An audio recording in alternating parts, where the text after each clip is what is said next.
Bisa dikatakan kami adalah bagian dari tim Joko Widodo dan kami tidak malu-malu mengatakan itu.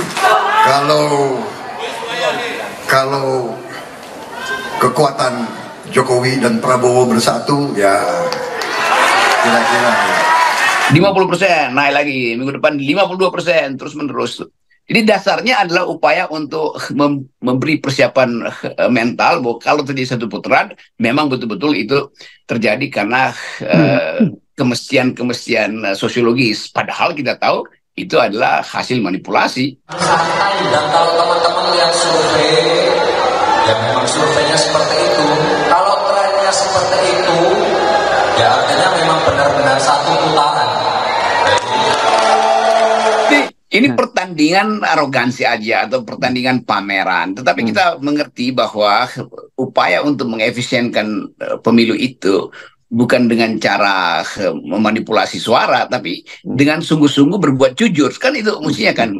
Semakin jujur, semakin efisien tuh. Jadi kalau saya baca terus-menerus, ya ini udah 50%, dan kalau bisa satu putaran. Demi apa? Demi efisiensi anggaran tuh. Itu dua hal yang agak bertentangan. Karena kalau efisiensi anggaran, ya bikin aja pemilu itu tanpa baliho-baliho kan. Dan apa namanya, biaya membuat pemilu secara elektronik jauh mungkin 1/10 dari biaya yang sekarang kan. Dan sistem kampanye juga diubah-ubah aja tuh. Jadi sekali lagi ada semacam upaya memang untuk menghasilkan satu putaran, tapi bukan secara natural, tapi secara rekayasa. Itu betul. Kalau Ganjar yang bilang kami satu putaran, itu buat boosting ideologi aja kan, supaya wong pilih semangat. Kalau Anies yang bilang kita bisa satu putaran, itu juga boosting psikologi aja, karena dianggap bahwa Anies kok nggak ada di mana-mana tuh, posternya nggak kelihatan. Ya memang karena sumber daya materialnya kurang, tapi sumber daya gagasannya berlebih kan. Jadi sebetulnya itu yang terjadi. Kalau misalnya kubu Pak Prabowo bilang satu putaran, itu betul-betul kan ada sumber daya dan sumber keuangan yang tinggi kan.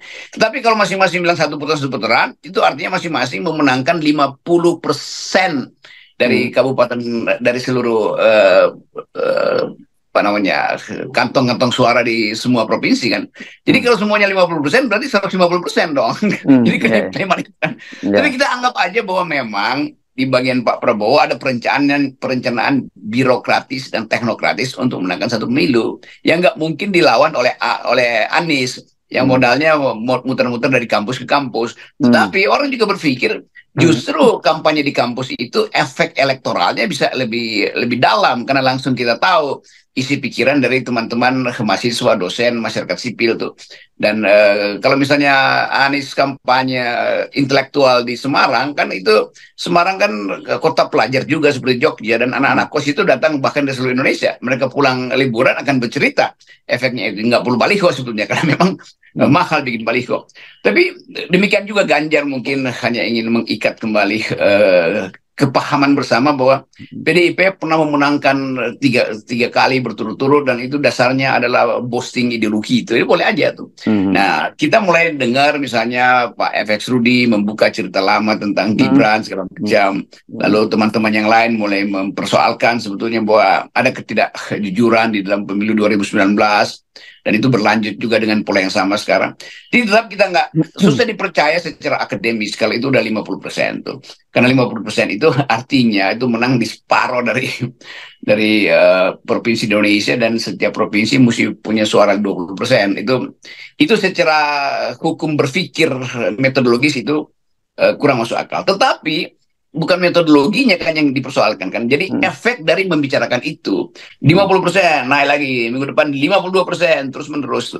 Jadi dasarnya adalah upaya untuk memberi persiapan mental bahwa kalau terjadi satu putaran memang betul-betul itu terjadi karena kemestian sosiologis. Padahal kita tahu itu adalah hasil manipulasi. Itu oleh netizen diarahkan pada Gibran tuh, bukan pada Prabowo, karena Prabowo orang udah kenal cara berpikirnya dan cara berdebatnya. Jadi begitu Gibran memenangkan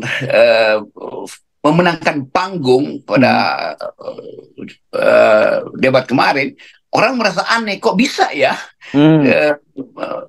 Gibran itu fluent, lancar, dan seolah-olah nggak ada beban untuk mengucapkan data. Orang mulai curiga akhirnya kan, karena ini disebut apa namanya, too good to be true nih, terlalu mudah untuk kita percaya. Lalu orang riset, setelah di riset terlihat bahwa memang banyak bolongnya argumennya Gibran tuh. Begitu dipoles oleh diulas oleh netizen, semua orang merasa bahwa ya itu sebetulnya bagian rekayasa doang kalau begitu di atas panggung. Hal yang sebaliknya yang harus dipercaya bahwa banyak data Gibran yang salah, banyak logika yang terbalik-balik, dan itu dalam 1 minggu ini orang akhirnya mengerti bahwa Gibran sebenarnya tidak dalam kapasitas seperti yang terlihat di panggung. Dan itu orang mulai mencurigai kalau begitu diarahkan oleh siapa?